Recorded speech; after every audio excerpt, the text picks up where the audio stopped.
So hi everyone, this is your commerce companion. और बाकी जब तक समझ के तोड़ेंगे नहीं तब तक छोड़ेंगे नहीं, बस इसी पॉजिटिव बिलीफ के साथ करते हैं आज की शुरुआत। तो पिछली वाली वीडियो में हमने एक चैप्टर का फ्लो देख लिया था, तो उस फ्लो में हमने बैंकिंग देखी थी। तो आज उसी बैंकिंग को हम स्टार्ट करेंगे। सर, स्टार्ट करने से पहले ये तो बता दो बैंकिंग होती क्या है। तो बैंक का तो आपको पता है, जो लोगों से पैसा लेती है ताकि उसे लोन पे दे पाए। क्या करे, लोगों से पैसा लेती है ताकि वही पैसा बैच पे दे पाए। तो वही लिखा है सर, वो क्या करती है, एक्सेप्ट करती है। क्या करती है, एक्सेप्ट करती है डिपॉजिट्स ऑफ मनी। पैसा लेती किससे, तो जनरल पब्लिक से, फ्रॉम पब्लिक, ताकि क्या कर पाए इस पैसे को, फॉर द पर्पज ऑफ, या तो किसी को लेंड कर दे या तो कहीं इन्वेस्ट कर दे। क्या कर दे, या तो किसी को लेंड मतलब पैसा उधार पे दे दे या कहीं इन्वेस्ट कर दे। अब जो जनरल पब्लिक से पैसा लिए उसे रीपे तो करना पड़ेगा, पर बैंक बोलती हम रीपे तो करेंगे, पर अगर तेरी इच्छा हो तो तू उसे विड्रॉ भी कर सकता। क्या बोली बैंक, हम तो तेको पैसे रीपे करेंगे ही, पर अगर तेरी इच्छा हो तो तू उसे विड्रॉ भी कर सकता। अब हम आपको पैसे वापस कब करेंगे, यानी रीपे कब करेंगे, जब आप डिमांड करो तब, या अदरवाइज यानी कोई एफडी वगैरह होगी उसकी टाइम लिमिट, या दूसरे आपके कोई भी ट्रांजैक्शन होंगे उस हिसाब से।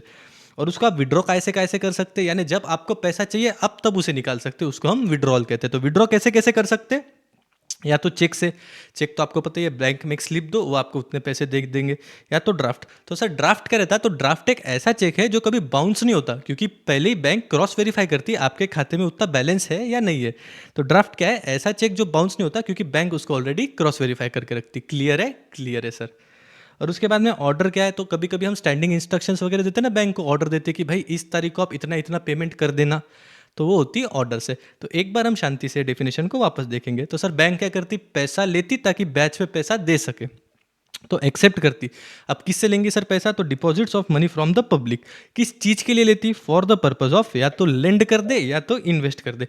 अब जो पैसा लिया है उसे या तो रीपे कर देंगे या लोग ही खुद विड्रॉ कर लेंगे। तो रीपे कब करेंगे, जब लोग मांगेंगे तब, यानी ऑन डिमांड कि भाई मुझे पैसा दे, या अदरवाइज जो भी आपकी टाइम लिमिट या जो भी दूसरी कोई कंडीशन हो उस हिसाब से। और उसको आप विड्रॉ कैसे कर सकते हैं, तो बाय चेक, बाय ड्राफ्ट और by order. Cheque, draft, order, hope so आपको क्लियर हो। तो ये बोलती सर। अब इंडियन रेगुलेशन एक्ट 1949, कौन सा एक्ट, इंडियन रेगुलेशन एक्ट 1949, उसके हिसाब से बैंकिंग कंपनी क्या सर, तो ऐसी कोई भी कंपनी जो इंडिया में, कौन सी कंपनी सर, ऐसी कोई भी कंपनी जो इंडिया में बिजनेस ऑफ बैंकिंग करे। क्लियर है, क्लियर है सर, समझ गए। और बाकी जिनका इस चैनल पे पहली बार आना हुआ, welcome to my concise series, जहां ये सीरीज पर्टिकुलरली थोड़ी एग्जाम ओरिएंटेड सीरीज होगी, जिसका मेन फोकस चीज़ों को समझने के साथ साथ उन्हें याद रखने पर भी होगा, ताकि एग्जाम के टाइम हम सारी चीज़ों को बिल्कुल अच्छे से रिटेन कर पाए। And to know everything about my concise series and to take 100% from my videos, please make sure to check this video out, as it is a must watch video. क्योंकि इस वीडियो के अंदर हमने एक पूरा flow cover किया है, from your paper pattern and syllabus to a logical sequence that you should follow to make your study super easy.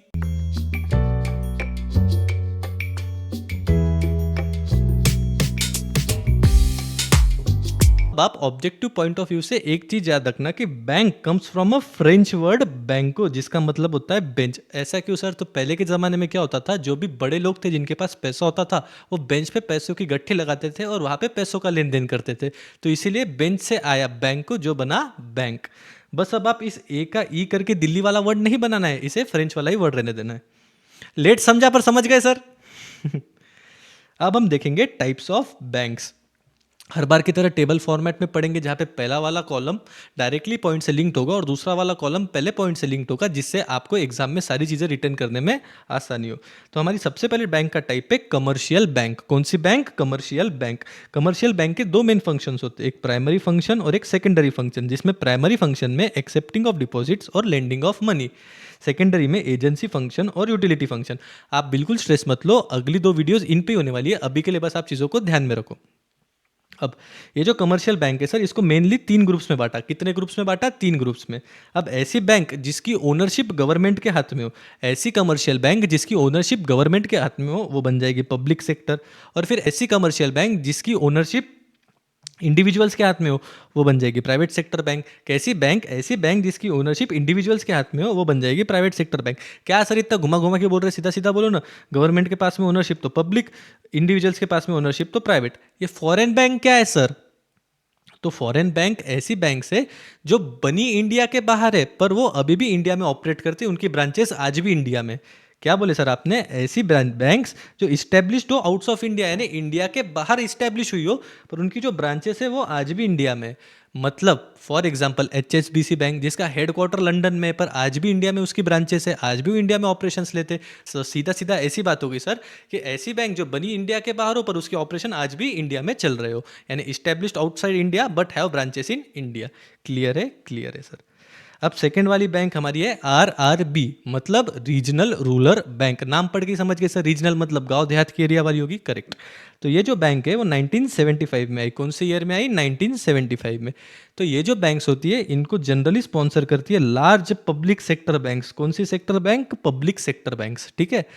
तो ऐसी बैंक जिनको स्पॉन्सर करती है लार्ज पब्लिक सेक्टर बैंक्स, क्योंकि गांव देहात का एरिया है सर। अब जो कैपिटल होता है ना आरआरबीस का, ये अलग अलग स्प्लिट में देते हैं, जिसमें 50% सेंट्रल गवर्नमेंट देगी, मतलब जो हमारी केंद्र वाली सरकार है ना वो 50% देगी, और 15% कैपिटल वो स्टेट देगी जिस स्टेट में वो है, यानी स्टेट गवर्नमेंट, और 35% जिस बैंक ने उसको स्पॉन्सर किया ना वो बैंक देगी। तो एक बार मैं रिवाइज करूं तो अगर आरआरबी के पास में 100 रुपए है तो 50 रुपए देना पड़ेगा सेंट्रल गवर्नमेंट को, 15 रुपए देगी स्टेट गवर्नमेंट, और 35% देगी जो स्पॉन्सर बैंक है जो भी। और सर ये क्या करती काम? ये क्या करती? जो मोबिलाइज करती डिपॉजिट्स को from rural and semi urban areas. मतलब क्या होता है सर इसका? देखो पैसा तो उतना ही है देश में, कुछ गांव में है कुछ शहरों में है। तो जो गांव वाला पैसा है जो कि इतना यूज में नहीं आता, वो जो पैसा है वो शहर तक लाने का काम ये आरआरबीज करती। क्लियर है? क्लियर है सर। अब हमारी नेक्स्ट वाली बैंक थोड़ी स्पेशल बैंक है, इसलिए हमने उसको स्पेशलाइज्ड बैंक बोला। तो इसके 3 और सब पार्ट है, पर सब पार्ट देख के टेंशन मत लेना, इनमें जैसा नाम वैसा काम है। फॉर एग्जांपल जो हमारी पहली वाली बैंक है ना, एक्सपोर्ट एंड जो हमारी पहली वाली बैंक है sir, export and import bank, ठीक है। तो ये क्या करती है सर? इसको हम शॉर्ट फॉर्म में EXIM बोलते हैं। तो ये बैंक्स क्या है सर? ये फाइनेंशियल असिस्टेंस देती है एक्सपोर्टर्स और इंपोर्टर्स को। सर वही हो गया, जैसा नाम वैसा काम। जो एक्सपोर्टर्स और इंपोर्टर्स को फाइनेंशियल असिस्टेंस दे वो बन जाएंगी एक्सपोर्ट और इंपोर्ट बैंक। अब सर नेक्स्ट वाली bank small industries development bank of India, जिसको हम सिडबी बोलते हैं। कौन सी इंडस्ट्रीज सर? स्मॉल इंडस्ट्रीज की डेवलपमेंट करने वाली बैंक। स्मॉल इंडस्ट्रीज म्हणजे इंडिया में जो MSME है ना, micro small and medium enterprise. तो बस सर ऐसी फाइनेंशियल इंस्टीट्यूशन जो फाइनेंसिंग करे MSMEs की। और अब इसी का थर्ड वाला सब पार्ट है national bank for agriculture and rural development. Sir कौन सी बैंक किसके लिए? बैंक तो for agriculture and rural development, म्हणजे वही बात हो गई सर, ऐसी बैंक जो फाइनेंसिंग करे रूरल और एग्रीकल्चरल सेक्टर की। पर यहाँ एक बात ध्यान रखने वाली है, ये जो पैसा मिलता है ये सिर्फ इंस्टीट्यूशंस को ही मिलता, किसी अकेले आदमी को नहीं मिलता। किसको मिलता? किसी न किसी इंस्टीट्यूशन को, अकेले आदमी को नहीं देते। और ऊपर जो हमने अभी आरआरबी पढ़ा ना, तो ये थ्रू आरआरबीजी होती। तो नाबार्ड मतलब sir national bank for agriculture and rural development, ये एक apex institution for financing rural and agricultural sector through RRBs to financial institutions only. मतलब नो इंडिविजुअल, किसी अकेले आदमी को यहाँ फंड नहीं मिलेंगे। क्लियर है? क्लियर है सर। अब हमारी नेक्स्ट वाली बैंक है इंडस्ट्रियल डेवलपमेंट बैंक। सर समझ गए, जो इंडस्ट्रीज है उसी को डेवलप करेगी, बरोबर। तो ये वाली जो बैंक है वो मीडियम और लॉन्ग टर्म फंड्स देती ओनली टू बिजनेस फर्म्स। किसको मिलेगा यहाँ पैसा? सिर्फ बिजनेस फर्म्स को। फॉर एग्जाम्पल SFC यानी state finance corporation, MSFC etcetera. तो सर अब इनके कुछ फंक्शंस है। तो ये बैंक क्या करती? सबसे पहले जो हमने पढ़ा, प्रोवाइड करती फंड्स टू बिजनेस यूनिट्स, पर सिर्फ 2 ही काम के लिए, या तो तू कुछ एक्सपांड कर ले या तो तू मॉडर्नाइजेशन कर ले। मतलब अपनी फैक्ट्री या जो भी तेरा बिजनेस है उसको तू या तो बड़ा कर ले या तो मॉडर्नाइज, यानी जो भी तेरी मशीन्स वगैरह होगी जो ऑब्सोलीट हो गई यानी आउटडेटेड हो गई तो उसको चेंज करवा ले। उसके बाद में under writing of shares of public companies. ये क्या है सर? तो आप इसे समझते। तो सर अंडरराइटिंग क्या होती है? जो भी कंपनी पहली बार पब्लिक के पास में जाती है, यानी पहली बार उसका आईपीओ लाती है, तो जो कंपनी के ओनर्स होते हैं, जो कंपनी के शेयर होल्डर्स होते हैं, उन्हें एक डर सताता है कि भाई अगर हमारे शेयर फुल्ली सब्सक्राइब नहीं हुए तो क्या। तो इस टाइम पे वो बैंक्स आती है और वो बैंक क्या करती है सर? गारंटी लेती फुल सब्सक्रिप्शन की। वो गारंटी कैसे लेती कि देख भाई अगर तेरे पूरे शेयर सब्सक्राइब नहीं हुए तो बाकी बचे वाले पार्ट हम ले लेंगे। क्या बोला कि अगर आपका सब्सक्रिप्शन पूरा नहीं भरा तो बाकी जो बचे शेयर्स है वो हम ले लेंगे। तो अंडरराइटिंग मतलब सर सीधा सीधा बोलो ना, बैंक जो गारंटी ले पूरी सब्सक्रिप्शन की, अगर पूरा सब्सक्रिप्शन ना हो तो बचा हुआ पार्ट वो ले ले। क्लियर है? क्लियर है सर। अब उसके बाद में purchase of debentures and bonds. Sir debentures और बॉन्ड्स क्या होते हैं? तो ये एक लोन लेने का प्रकार होता है जिसपे आपको इंटरेस्ट मिलता है अगेंस्ट सर्टिफिकेट्स। क्लियर है? क्लियर है सर। इसके बाद में इन्वेस्टमेंट बैंक। पहली बात याद रखना कि ये जो बैंक है वो जनरल पब्लिक के साथ में डील ही नहीं करती, क्योंकि इन्वेस्टमेंट बैंक है जिन लोगों के पास में पैसा है, जो लोग इन्वेस्ट कर सकते, ये उन्हीं को फाइनेंशियल एंड एडवाइजरी असिस्टेंस देती। ये सर बड़े बड़े काम करती, जैसे मर्जर्स, यानी दो कंपनी मिलके कुछ बनाए तो ये वो काम करेगी। ये एक्विजिशंस पे बात करते हैं, यानी जब एक कंपनी को दूसरी कंपनी पूरी एक्वायर कर ले और उसका काम धंधा अपने हाथ में ले ले, तो उसकी रिसर्च भी करके देगी और एडवाइस करेगी कि भाई आपने मर्जर करना चाहिए कि नहीं, या एक्विजिशन आपने लेना चाहिए कि नहीं। क्लियर है? क्लियर है सर। इसकी बाद वाली बैंक है हमारी सेविंग्स बैंक। तो ये क्या करती है सर, जैसा नाम वैसा काम, ये इनकरेज करती savings of people, specially in rural areas. अब सर ये बैंक के एग्जाम्पल कौन से, तो पोस्टल सेविंग्स बैंक है, कमर्शियल बैंक है एंड कोऑपरेटिव बैंक है। क्लियर है? क्लियर है सर। अब इसके बाद में एक्सचेंज बैंक। तो ऐसी बैंक जो फॉरेन एक्सचेंज ट्रांजैक्शंस करवा के दे उसे हम एक्सचेंज बैंक बोलते हैं, जैसे बैंक ऑफ टोक्यो। तो सर वापस एक बार रिपीट करना, एक्सचेंज बैंक मतलब ऐसी बैंक जो फॉरेन एक्सचेंज ट्रांजैक्शंस अपने अंडर ले। तो इसके अंदर सर ये बैंक क्या क्या काम करती, तो ये बैंक करती हमें फाइनेंस करती फॉरेन ट्रेड ट्रांजैक्शन, यानी जो भी फॉरेन में हमारे ट्रेड होते हैं उनको फाइनेंसिंग करने का काम ये बैंक करती। Remittance of dividends, profit etcetera. Sir ये रेमिटेंस मतलब क्या, तो कभी भी बाहर के देश से यानी विदेश से कोई भी पैसा अपने देश में आए उसको रेमिटेंस करते। क्या सर, कोई भी पैसा जो बाहर के देश से अपने देश में आए उसे हम रेमिटेंस करते हैं, रेमिटेंस। क्लियर है? क्लियर है सर। उसके बाद में issue of letter of credit. Sir ये लेटर ऑफ क्रेडिट क्या होता है, आओ समझते हैं। तो सर जनरली जब भी हम कोई फॉरेन ट्रेड लेते हैं तो जो बायर होगा वो सेलर को नहीं पहचानेगा और जो सेलर होगा वो बायर को नहीं पहचानेगा, तो एक ट्रस्ट नहीं बनता। तो ये ट्रस्ट को फुलफिल करती हमारी एक्सचेंज बैंक। ये क्या करती है, एक लेटर ऑफ क्रेडिट देती जहां दोनों को भरोसे में लेती। वो क्या बोलती, देख भाई किसी भी पार्टी ने तेरा पैसा डुबाया तो उसकी गारंटी हम लेते ना, अगर वहां पैसा डूबा तो फिर हम वो पेमेंट कर देंगे। क्या कर देंगे, वहां वो पैसा डूबा तो हम वो पेमेंट कर देंगे। यानी लेटर ऑफ क्रेडिट क्या बोलता सर, सीधी सीधी भाषा में एक गारंटी होती कि भाई उसने पैसा नहीं दिया तो मैं पैसा दे दूंगा। क्लियर है? क्लियर है सर। जो हमारा नीरव मोदी स्कैम करके भागा था ना पीएनबी में, वो यही एलओसी यानी लेटर ऑफ क्रेडिट पे करके भागा था। और उसके बाद में डिस्काउंटिंग बिल्स ऑफ एक्सचेंज, ये तो आप चैप्टर नंबर 7 में अकाउंट्स में अच्छे से पढ़ ही सकते हो। अगर मैं ये अभी आपके साथ में डिस्कस करने बैठूँ तो वीडियो बिन काम की थोड़ी स्ट्रेच हो जाएगी, तो इसीलिए हम वहाँ डिस्कस करेंगे। अब उसके बाद में हमारी नेक्स्ट वाली बैंक कौन सी है, सेंट्रल बैंक। तो ये क्या है सर, ये एक एपेक्स फाइनेंशियल इंस्टीट्यूशन है इन बैंकिंग इंडस्ट्री, यानी इसके ऊपर कोई दूसरी बैंक नहीं है, ये सब बैंक की बड़ी बैंक है। इंडिया में ये आरबीआई है, रिजर्व बैंक ऑफ इंडिया, ये 1945 में। तो सर इसका काम क्या क्या है, अब क्योंकि सारी बैंकों की बड़ी बैंक है ये, तो ये क्या करेगी, मॉनिटरी पॉलिसी फॉर्म करेगी पूरी देश के लिए कि भाई देश में क्या क्या मॉनिटरी पॉलिसीज चलनी चाहिए। ये इशू करेगी करेंसी नोट्स, जो हम गांधी जी देखते हैं ना, ये आरबीआई की देन है। उसके बाद में ये बैंकर बनती है गवर्नमेंट के लिए और बैंकर बनती है बैंक के लिए भी। मतलब जब जो भी गवर्नमेंट के बिल्स होते हैं, जो भी सर्विसेज गवर्नमेंट हम जैसे लोगों से लेती है ना, तो उसके बिल्स बनते हैं, तो ये जो बिल है वो आरबीआई पे करती। और उसके बाद में बैंकर्स बैंक, जब बैंक को ही पैसे कम पड़ जाए तो ये आरबीआई के पास जाती पैसा लेने के लिए, repo rate, reverse repo rate. हाँ हाँ सर, याद आ रहा है, इकोनॉमिक्स में पढ़ा था हमने, तो वो है। क्लियर है? क्लियर है सर। उसके बाद में हमारी लास्ट वाली बैंक है कोऑपरेटिव बैंक। ये कौन सी बैंक है सर, तो ऐसी बैंक जो रजिस्टर्ड हो under Indian cooperative societies act but regulated हो under banking regulation act. Sir क्या बोल रहे हैं, कहीं पर रजिस्टर्ड है कहीं पर रेगुलेटेड है। फॉर एग्जाम्पल, अगर मेरा दिल किसी और से लगा पर शादी किसी और से हुई, क्या मेरा दिल किसी और से लगा और शादी किसी और से हुई, तो मतलब मेरा मन वहाँ पे, पर मैं एक्ट किसके हिसाब से करूँगा, मेरी वाइफ के हिसाब से। तो वही बात है सर, जो है वो रजिस्टर्ड है under Indian cooperative societies act, यानी भली वो रजिस्टर्ड, भली उसका दिल वहाँ पे लगा है, पर वो रेगुलेट होगी अंडर बैंकिंग रेगुलेशन एक्ट जो हमने ऊपर पढ़ा। यानी रजिस्टर्ड वहाँ पे होगी पर रेगुलेट की भाई तूने चलना कैसा है वो यहाँ पे। सर बीवी के आगे कोई जा सकता क्या, ऐसी बातें अंदर ही रखना पड़ता भाई। बाद में एम क्या है, तो सर मेन एम है इसका to provide credit to all economically backward people. क्या सर, ऐसे लोग जो इकोनॉमिकली बैकवर्ड है उनको ये लोन पे पैसा देती। तो सर इसके भी 3 सब टाइप है, एक प्राइमरी क्रेडिट सोसाइटी, दूसरी डिस्ट्रिक्ट सेंट्रल कोऑपरेटिव बैंक और तीसरी स्टेट कोऑपरेटिव बैंक। तो सर ये प्राइमरी क्रेडिट सोसाइटी क्या है, तो ये ऐसी बैंक है जो विलेज लेवल पे ऑपरेट करती और इसको जो फंड्स है वो डिस्ट्रिक्ट सेंट्रल कोऑपरेटिव बैंक से मिलता और स्टेट कोऑपरेटिव बैंक से मिलता।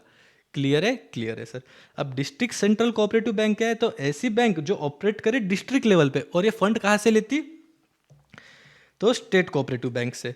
क्लियर है सर। और स्टेट कोऑपरेटिव बैंक क्या है? तो ऐसी बैंक जो पैसा जनरल पब्लिक से ले, किससे ले? जनरल पब्लिक से, और ऑपरेट भी कहाँ करे? स्टेट लेवल पे। और ये क्या करती है सर? फंड लेती नहीं, फंड देती है। किसको किसको? तो प्राइमरी क्रेडिट सोसाइटीज को और डिस्ट्रिक्ट सेंट्रल सोसाइटीज को। अब सर क्योंकि पैसा दिया है तो ध्यान भी रखेगी, तो ये क्या करती? उनको मॉनिटर भी करती। अरे सर इतना घुमा घुमा के बोलने से अच्छा सीधा सीधा बोलो ना आप कि प्राइमरी क्रेडिट सोसाइटी है, इसके लिए विलेज लेवल पे डिस्ट्रिक्ट से और स्टेट से पैसा लेगी। अब क्योंकि डिस्ट्रिक्ट सेंट्रल कोऑपरेटिव बैंक है तो ऑपरेट भी डिस्ट्रिक्ट पे ही करेगी और पैसा सिर्फ स्टेट वालों से लेगी। ये तो सर 3 लेयर हो गए, एक के ऊपर एक, एक के ऊपर एक। हाँ सर। और इसके बाद में ये जो है ये जनरल डिपॉजिट लेंगी पब्लिक से, ऑपरेट करेगी स्टेट लेवल पे। अब ये किससे पैसा लेगी सर? ये तो सबसे ऊपर हो गई। तो ये पैसा देगी किसको किसको? डिस्ट्रिक्ट वाले को और प्राइमरी वाले को। अब क्योंकि पैसा दिया है तो इन पे ध्यान भी रखेगी, यानी इनको मॉनिटर भी करेगी। होप सो ये सारी चीज़ें आपको क्लियर हो। सर क्लियर तो है, एकदम मस्त समझ गए, पर इतने सारे पॉइंट्स हम याद कैसे रखे? तो इसके लिए मेरे पास मेमोरी ट्रिक है ना।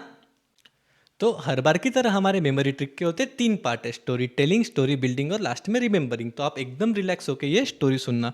तो ये फोटो में जिस आदमी को आप देख रहे हो इसको तो पूरा देश ही जानता है। ये एकदम रिस्पेक्टेड हमारे बिजनेसमैन है जिनका नाम है मोटा भाई। क्या नाम है इनका? मोटा भाई। एकदम बड़े कमर्शियल बिजनेसमैन है, क्योंकि जहाँ भी जाएंगे वहाँ कुछ ना कुछ कमा के आएंगे। तो एक बार क्या हुआ था, इन्होंने काम धंधे से अपनी थोड़ी छुट्टी ली और ये अपने गांव के दौरे पे गए। तो ये जब अपने गांव देख रहे थे तो इनका बड़ा मन दुखा कि यार मेरे पास इतना पैसा है, देश के पास इतना पैसा है, फिर भी ये गांव इतना पीछे क्यों है? यहाँ बेसिक फैसिलिटीज़ भी नहीं है। जाने दो, सरकार ने काम किया हो ना किया हो, मैं यहाँ काम करूँगा और मैं यहाँ को एकदम ए ग्रेड लेवल का गांव बना दूंगा और यहाँ पे एकदम स्पेशलाइज्ड इंडस्ट्रियल डेवलपमेंट करूंगा। क्या करूंगा? स्पेशलाइज्ड इंडस्ट्रियल डेवलपमेंट करूंगा। और आपको तो पता ही है, मोटा भाई जहाँ भी जाएंगे गाड़ के आएंगे। तो उन्होंने क्या किया, इसका सब एक प्लान बनाया और जब इसकी इन्वेस्टमेंट की बारी आई तो इतनी तगड़ी इन्वेस्टमेंट लग रही थी कि इन्होंने अपनी जिंदगी भर की सेविंग्स इसमें फूंक दी। क्या कि इन्होंने अपनी जिंदगी भर की सेविंग्स इसमें फूंक दी। पर once a businessman always a businessman, ऐसे ही कुछ भी थोड़ी देंगे। तो उन्होंने ये पूरा डेवलपमेंट करने के बदले में, यानी इसके एक्सचेंज में, डायरेक्ट सेंट्रल बैंक का ही कॉपरेशन मांग लिया, जो कि सही भी है क्योंकि जो काम सरकार ने करना चाहिए था वो काम मोटा भाई ने किया। होप सो ये स्टोरी आपको क्लियर हो। अगर ना भी हो तो एक बार आप रिवाइंड करके अच्छे से देख सकते। अब हम पिक्चर के साथ देखेंगे।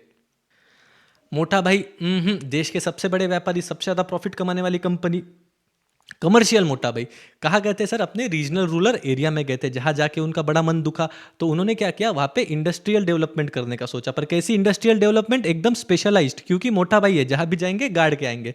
तो इन्वेस्टमेंट ही उसमें इतनी तगड़ी लग रही थी कि उन्होंने आगे पीछे एक भी विचार नहीं किया और पूरी अपनी जिंदगी भर की सेविंग्स उसमें लगा दी। पर once a businessman always a businessman, उन्होंने उसके एक्सचेंज में डायरेक्ट सेंट्रल बैंक से ही कॉपरेशन मांग लिया।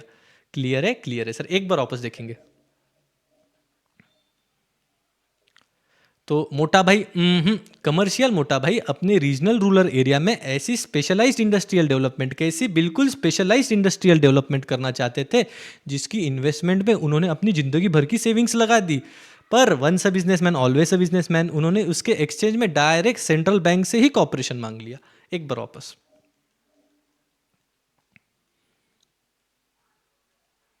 मोटा भाई कमर्शियल मोटा भाई अपने रीजनल रूरल एरिया में ऐसी स्पेशलाइज्ड इंडस्ट्रियल डेवलपमेंट करना चाहते थे। कैसी डेवलपमेंट? एकदम स्पेशलाइज्ड इंडस्ट्रियल डेवलपमेंट करना चाहते थे, जिसकी इन्वेस्टमेंट में उन्होंने अपनी जिंदगी भर की सेविंग्स लगा दी। पर once a businessman always a businessman, उन्होंने उसके बदले में डायरेक्ट सेंट्रल बैंक का ही कॉपरेशन मांग लिया।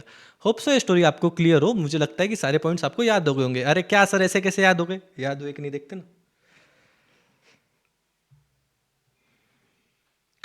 तो हमने क्या देखा था सर? कमर्शियल मोटा भाई रीजनल रूरल एरिया में ऐसी स्पेशलाइज्ड क्या करना चाहते थे? इंडस्ट्रियल डेवलपमेंट करना चाहते थे, जिसकी इन्वेस्टमेंट ही इतनी भारी थी कि उसकी सेविंग्स, उन्होंने अपनी जिंदगी भर की सेविंग्स लगा दी। पर once a businessman always a businessman, जिसके एक्सचेंज में उन्होंने डायरेक्ट सेंट्रल बैंक का ही कॉपरेशन मांग लिया। एक बार वापस देखेंगे सर। तो क्या था सर? मोटा भाई कमर्शियल मोटा भाई अपने रीजनल रूरल एरिया में ऐसी स्पेशलाइज्ड, कैसी स्पेशलाइज्ड इंडस्ट्रियल डेवलपमेंट करना चाहते थे, जिसकी इन्वेस्टमेंट में उन्होंने अपनी ज़िंदगी भर की सेविंग्स लगा दी। पर once a businessman always a businessman, उसने उसके एक्सचेंज में यानी बदले में डायरेक्ट सेंट्रल बैंक का ही कॉपरेशन, कॉपरेशन से आप कॉपरेटिव याद रखने लगा। तो होप सो ये स्टोरी आपको क्लियर हो। अरे क्या सर, ऐसी याद रही हमको? एग्जाम में तो कोई 4-5 पॉइंट लिखने पड़ते, हम तो पूरी की पूरी आपको मुंह तोड़ बता देंगे। बढ़िया बात है, पर मैंने मेरे एंड का तो काम कर लिया। अब आप आपके एंड पे एक बार टेक्स्ट को अच्छे से पढ़ के निकालना, ठीक है? और सेल्फ प्रैक्टिस छोड़नी नहीं है, क्योंकि जब तक हाथ के नीचे से जाएगा नहीं तब तक याद आएगा नहीं। तो मर जाना, लुट जाना, झुक जाना, कुछ भी कर लेना, लेकिन अभी के अभी राइटिंग प्रैक्टिस ज़रूर करनी है। तो बस यार आज के लिए इतना ही। अंत में मेरा यही मानना है कि आज हम जो कुछ भी है वो केवल और केवल अपने माता पिता की वजह से है, तो we should always respect our parents. और बाकी क्या है जी, आप मेहनत करते रहिए। तो आज के ठहराव को यही ठहराया जाता है, और मिलते हैं नए दिन नई शुरुआत के साथ।